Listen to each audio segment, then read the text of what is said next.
Oh hey guys, I was just getting ready for the yearly alien invasion. See, every year since 2007, aliens have started to get into my bathroom for a quick 8 hours or so. My theory is that they get addicted to the shower smell. This is the 14th time I need to deal with those things, and over the years my strategy was using a gun and a copy of Sonic Heroes for the PS2. However, evolution was always a thing I was a fan of. I mean, without that we wouldn't have a way to play Donkey Kong Jungle Beat. Rushing into things always seemed premature, and once you start accepting the fact that the only thing you'll know how to cook in life are rusty potatoes, you see that things need to change, get bigger and more complex. This is where evolution comes in. Getting rid of all of the aliens can be hard work, especially cleaning the blue blood. Ripping and tearing every alien until they're done is really fun, yeah, but I did think of a better approach. Something that nobody has ever thought of. Something the aliens would never expect for. However, for that I'll need to use a secret weapon.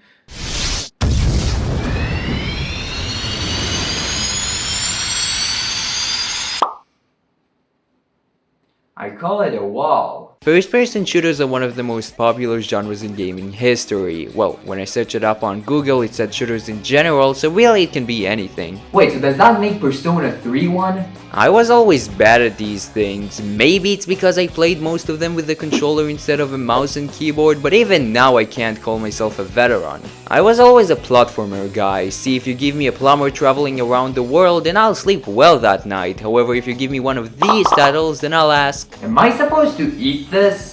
Well, at least that's how I lived my early life, but as I got older I started to understand these games better. Overall, I fairly like these types of games. They're not my favorite piece of cake, but I can still find them enjoyable and see why people like them. However, there seemed to be an evolution between old first-person shooters and new ones. If you take something like GoldenEye 007 and compare it with the modern Call of Duty, you'll be able to spot a lot of design differences. Call of Duty has much more of a cinematic approach. It's much more set back gameplay wise than something like GoldenEye, which is much more into the action. You boot up Call of Duty and you have to sit through this dumbass tutorial before actually getting to the first mission. Well, at the start of GoldenEye, the game just says go kill people, it's fun.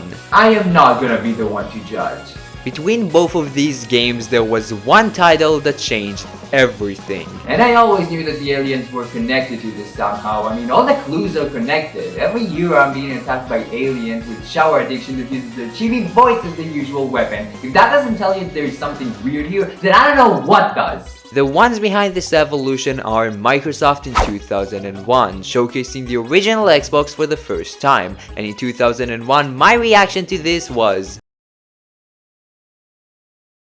yeah, I didn't watch the original Xbox showcase in 2001. However, if I was around that time and I was able to watch it somehow, then I think my reaction would be, why should I buy this?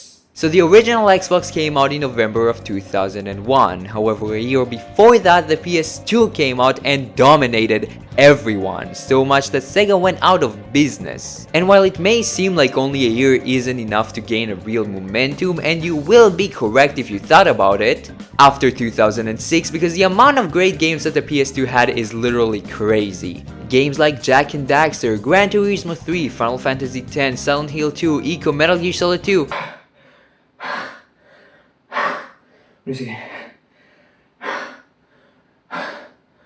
Within the PS2's first year, it managed to gain so much momentum that by the time the Xbox came out, Sony basically won the whole thing. It doesn't mean that Microsoft didn't try though. In fact, they were more competitive than they've ever been. I mean, there is a reason why they've been around for this long. That reason also includes the fact that they have unlimited amount of money. There is one title that sticks the most to me when it comes to this console, because when you look at the original Xbox, it doesn't just shut itself up, it goes. And when it does that, you know exactly what game you're gonna play for the next 10 hours. I'm of course talking about Metal Gear Rising on the PS3. See, this game is funny because you get to hit people with a sword.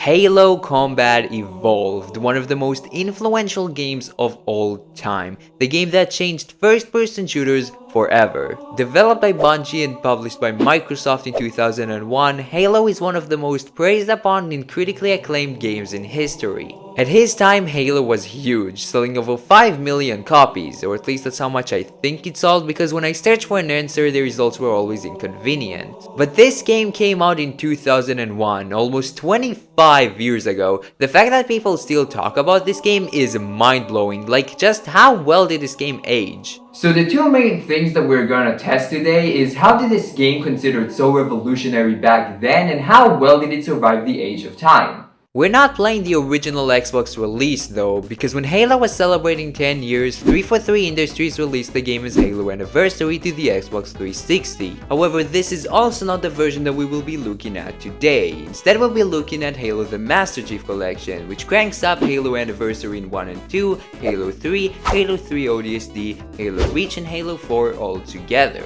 This version adds a lot of options to the game, like playing at a higher resolution and frame rate, and adds a lot of customizable settings. Yeah, this game has a lot of ports. So, booting up the game for the first time and oh, come on! Sign into Xbox, you won't regret it. Oh, really? Well, if we're already doing this, I might as well pick a good icon. This one probably works the best. I feel like it represents my feeling about this whole thing. Well, that was an expressive action. There will be spoilers to the story, even though this game is almost 25 years old, so I don't see the reason why it would matter to you, but if it does, then just exit the video. So without further talking, this is my third Xbox 360 controller.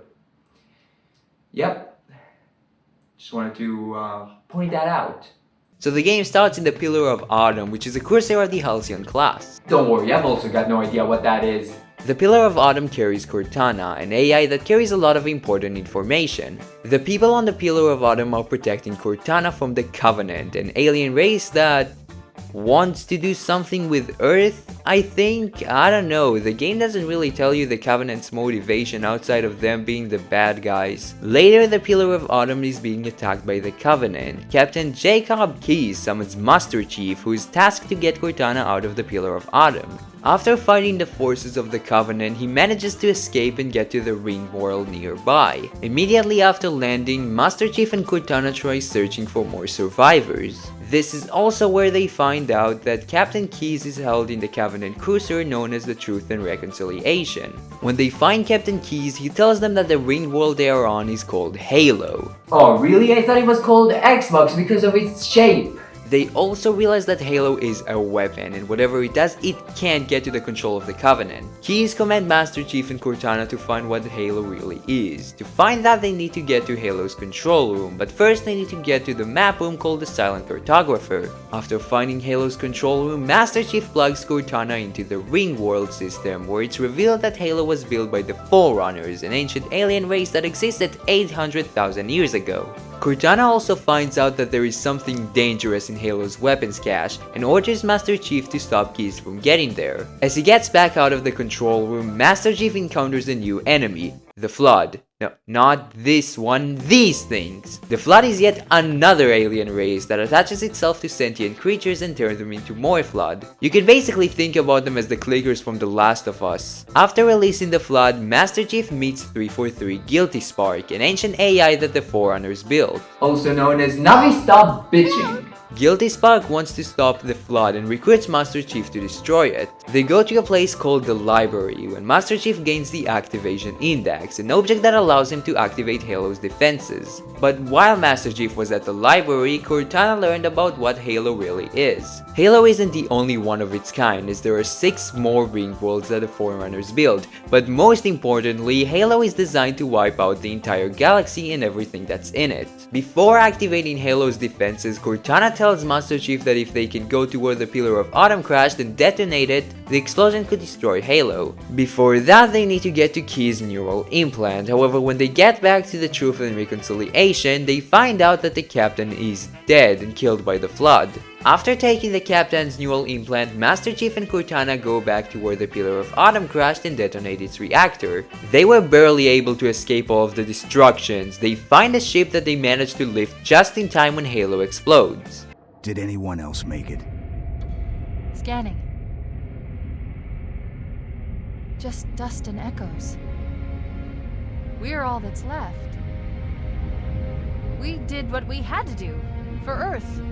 An entire Covenant armada obliterated, and the Flood. We had no choice. Halo, it's finished. No. I think we're just getting started.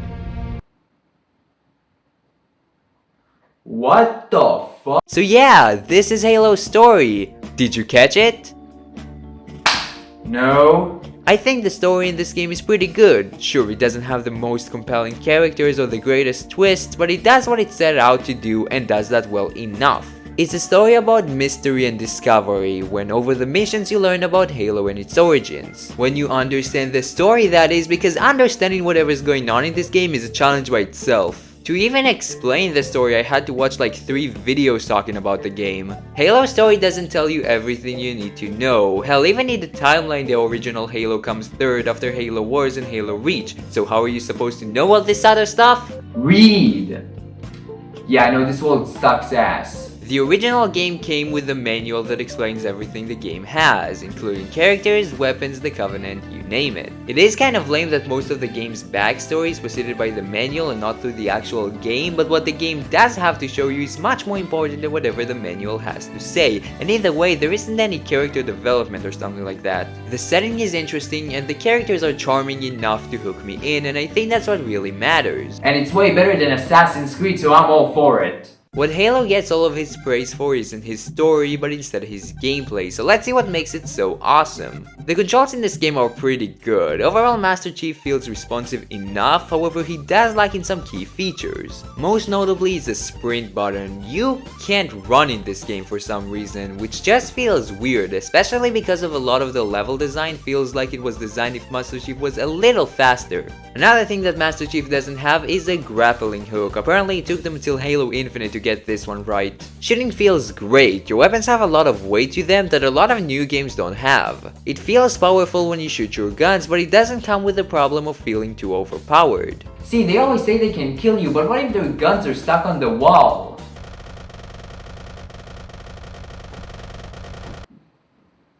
Just what I thought. But the thing that Halo revolutionized the most is the gameplay loop. For starters, instead of having a large arsenal of weapons, Halo decides to go with a more strategic approach. You can now only hold 2 weapons, picking anything else just makes you swap with the weapon you're currently holding. The game does give you a lot of options when it comes to what weapon you're gonna use, but a lot of the enemies have weaknesses to specific things. For example, plasma weapons are more effective on the Jackal's shields, and the assault rifle is best used against the Little Flood. The greatest change from older first-person shooters to Halo is the health system. If your shield meter goes down, instead of finding more of it on the ground like the older games, you'll need to find cover and wait for it to regenerate. Yeah, so you can't just rush into enemies like you are the Doomslayer. Halo brings a new type of strategy, as if you go out and reveal yourself to everybody, you will definitely die. This change only applies for the shield though, you still need to find medkits around the levels. The AI isn't as stupid as older games, and even if you stand right next to them they'll do absolutely nothing.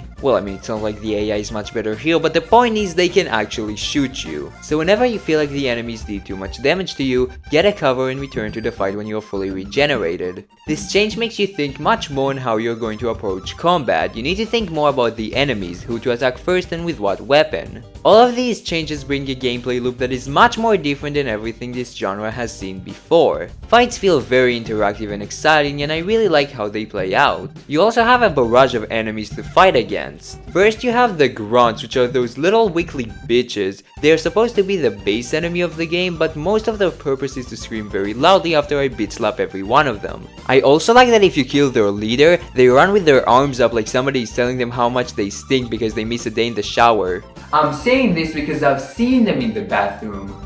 My bathroom. There are also the Jackals, which are basically grunts with shields, Elites, which are also just grunts but they can actually stand on their own, Hunters, which has a lot of strength and defense and are a lot closer to little mini-bosses, and the Flood, known as the annoying pieces of shit. A lot of marine forces will join you throughout the levels. They don't really give you any support. I think their purpose is to make you feel less lonely and more of a war feeling atmosphere. But the way the developers executed this feeling is really smart. A lot of the marine forces will be alongside you in the earlier missions, but once you discover the flood, that's it. That's the last time you're going to see any one of your friends. It gives such a harsh feeling knowing that all of your friends are turned into a pile of shit, and you start asking yourself, hey, maybe killing all of my friends wasn't the best idea. Yeah, most of the time when the marine forces tried to help me, I killed them. Sometimes it was for their ammo, and sometimes it wasn't. You can call me a psycho, but deep down we all did the same thing. Sometimes things are just too funny.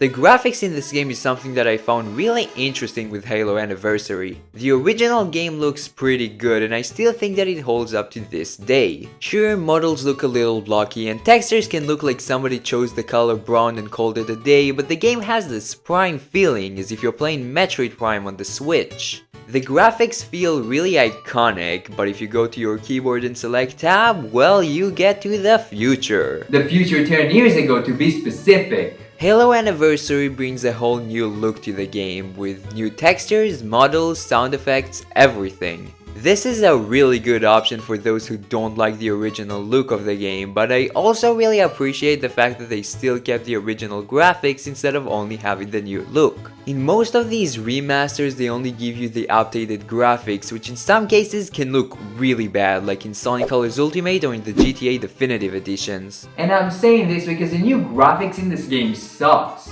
The old look of the game really has a unique style to it. If you would have given it to me before I played the game for the first time, I would say, yeah, that's Halo, but with the new graphics, the game just looks like every generic first-person shooter from the Xbox 360 era. Sure, the game looks prettier, but it also feels like it lost its identity. It's like when no one recognizes me when I have a GPU on my face. Another thing that Halo revolutionized is the level design. The game is divided by 10 missions. This may seem a little, but this is also the second longest game in the franchise, right behind Halo Infinite, which is a generic open world with copy and pasted missions. The best way to describe Halo's level design is that it feels big. Some of Halo's levels are actually non-linear and could be completed in different ways. This was probably crazy in the time that this game was released, and even today, this is something that we don't see very often. As I said before, a lot of first-person shooters these days like Call of Duty are more cinematic, but what these games lose is the interactivity.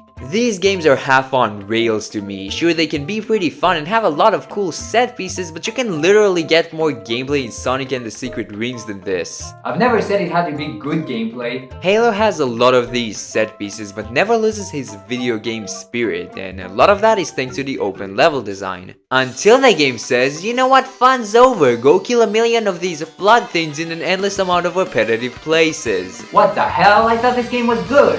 When people talk about Halo's level design, they mostly go over all of the open areas in the game, and that's really it. What I found out was much darker than what everybody's talking about. Half of this game's levels are actually pretty good, with a lot of interesting places. The other half, on the other hand, is filled with copied and pasted rooms that are less complex than my bedroom. And I sleep on the attachment that's on the PS5 controller. Hallways upon hallways. There are so many of them and they are so repetitive. There are so many places that look the same with the most basic geometry.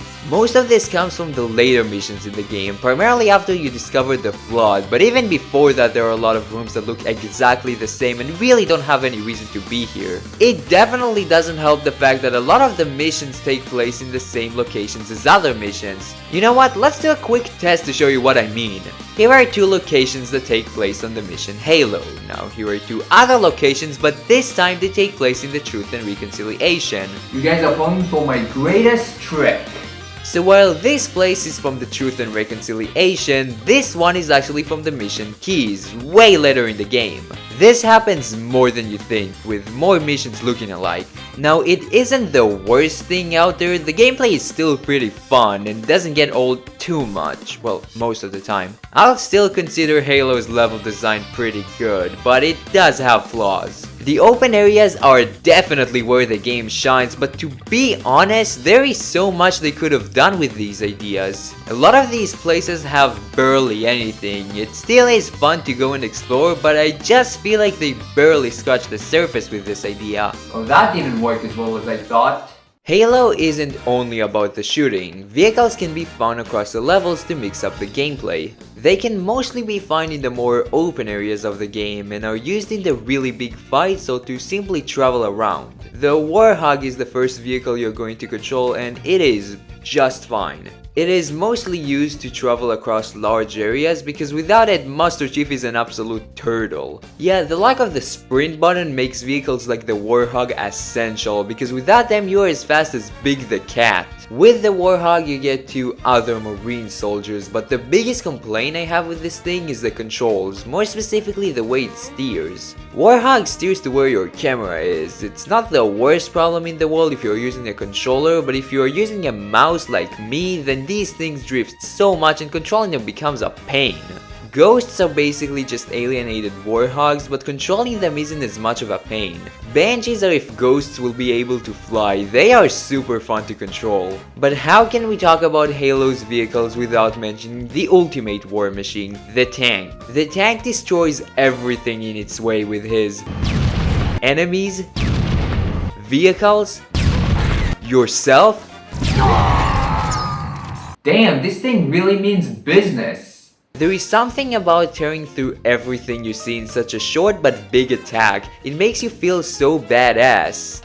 Which is probably the reason why I got to use this thing for only one section. Damn, these guys really means business. To further realize all of the points I mentioned earlier, I want to go over all 10 missions in the game, starting with Mission 1. Which game's really overused. If you ask me, more games should start in Mission 4. The Pillar of Autumn is your usual opening tutorial. It teaches you all of the mechanics you'll need to know. It actually starts pretty strong, with one of the Marine forces leading you to Captain Keyes, and missions that fucks up 30 seconds later when...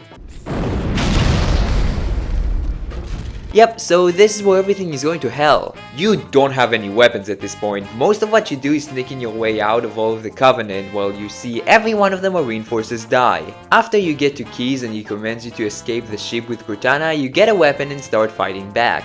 This is the first time you get to use your weapons. It is really smart that before that you saw everyone dying, but now that you are able to fight back, they're all safe, just kidding. They can't hide from me.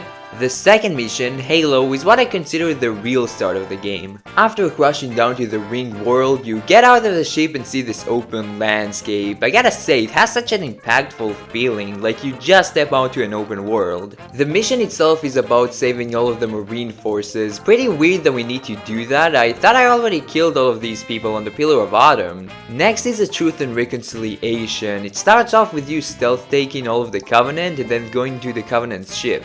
Overall, it's a pretty cool mission. I especially like the part when you're being sucked into the ship. Sure, the constant hallways can be a little frustrating, but the setting is pretty cool. But if you think that was cool, then you'll be shocked when you'll see the silent cartographer. You drop from your ship right on with a big fight and the music goes...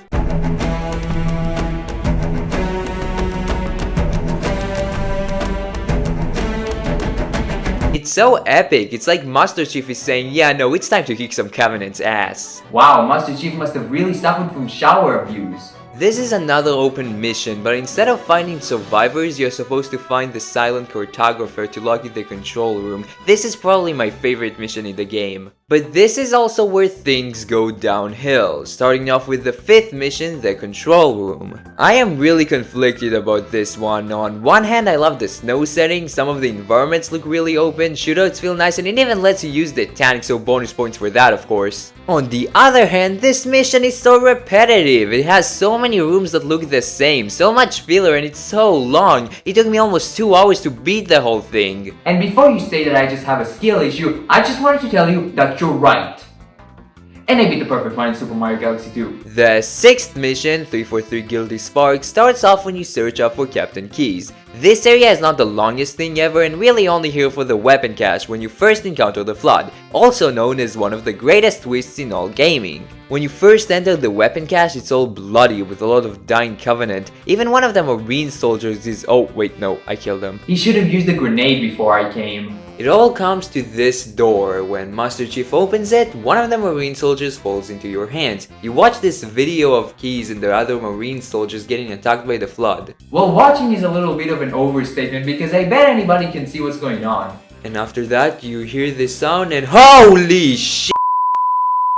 Yeah, the flood is pretty intimidating, but outside of that, yeah, no, this level sucks. The whole weapon cache is such a big confusing maze. Like all of the other bad missions, it has hallways and rooms that look the same, but here it's so confusing. I'm constantly getting lost. It's such a mess. The whole dungeon maze thingy does give a lot of the horror element of this game, which I am sure the developers intentionally did, but god damn it, why did it have to be so confusing? But if you thought that this mission was bad, well, oh boy, I have a surprise for you. The library is the fucking worst, okay? There is nothing fun here. Yep, that's basically the whole thing. After you finish the 6th mission, 3 for 3 Guilty Spark will summon you to the library, and just like in real life, it sucks! The library is built by copy and pasted hallways and places that are less interesting than a D-pad. All of this is nothing new, but unlike the other missions, this isn't just a part of the level. Oh no, this is the whole mission.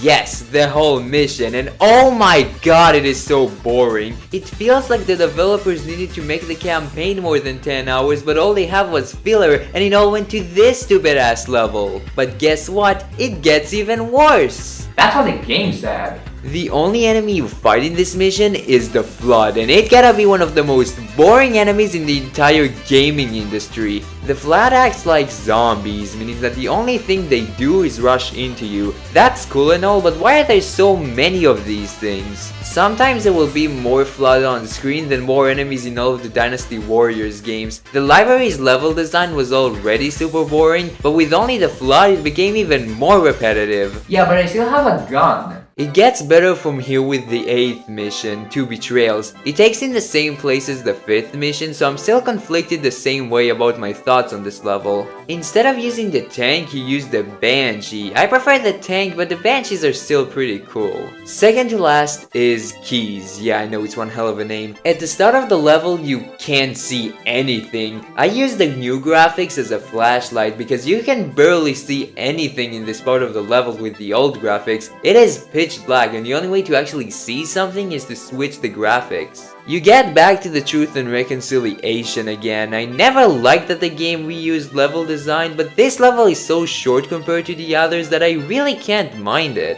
The last mission in the game is the Maw, taking place in none other than the Pillar of Autumn, but it's all rusty and crushed. It's a really cool setting. After you've blown the reactor up, you have to escape the ship. This is such an amazing set piece, it has so much adrenaline built into it. And after that, you escape Halo while it explodes, Cortana gives you a speech of how doomed we are, and the game is over. Halo's campaign is great, it has some low points, but overall it was fun and I get to see why people like this game so much. But I'm not gonna lie, for this revolutionizing experience, it misses something, but I couldn't find what it was while playing the campaign. So what is it, you ask? If we look at the title screen, we'll see that there is a little thing called the multiplayer. Let's check it out. Nobody wanted to play Halo with me. Alright, we didn't have any luck in the online multiplayer, but we still have the split screen. Oh, come on! Halo Master Chief Collection on PC doesn't have split screen multiplayer. I don't know why, the original Xbox had it. Hell, even the Master Chief Collection on newer Xbox consoles has it. It's literally been only missing from the PC version. From here, it seems like there is no more hope. But I've got one more trick up my sleeve. There is a mod that lets you play co-op in the PC version. So after a pain in the ass with Discord not working, we can finally play the game's multiplayer. And it is f***ing amazing! This is Halo's multiplayer and it is good. Real good. In fact, I'll even say it's better than the campaign. Halo's multiplayer is pretty basic. Pick a mode, pick a map, start shooting each other. It's that simple, but also very impactful. When you wanna play a multiplayer game like this, you wanna get into a match in a matter of seconds, and Halo delivers on that perfectly. If you play the co-op. Yeah, I didn't get the true experience of playing Halo's multiplayer, but even then, I can still see how fun it is. There are multiple mods to choose from, and we only chose Slayer, there are like 20 maps to choose from, and we only played the same 5 over and over again. Okay, maybe this is not the most valid review on the multiplayer, and to be fair, I didn't play as much of it as I'm sure a lot of other people did, but that doesn't mean it wasn't super fun for me. There is something about killing your friends in 3 seconds while they freak out like they got jump scared. There is something about running someone with a ghost after he rocket launchers someone with a warhog. And there is something about sniping someone that is 300 miles away and him saying, "What? This is bullshit," and then throwing the controller while threatening to kill me. I got in a lot of serious fights because of this game. It's dumb multiplayer fun, and the developers definitely knew that and went over and beyond what I expected. So something that I discovered just recently is that the PvP multiplayer wasn't actually on the original Xbox release, but only on the PC version that came out 2 years later. Halo Combat Evolved gets a 9.5 out of 10. If you've never played this game and are a fan of first-person shooters, then you literally are not a fan of first-person shooters. That's the only reason I can think about. It has a great campaign that has issues here and there, but overall is pretty good. However, it's the multiplayer that makes this game so great. Halo is literally worth it just for that. Alright guys, it is finally time. The aliens are attacking my bathroom as we speak. But don't worry, Evolution got us some new strategies. These aliens are not gonna see these walls coming. And with that said, wish me luck. Yeah, so apparently you're supposed to stand behind the walls and not use them as gun ammo. I'm going back to play some Doom.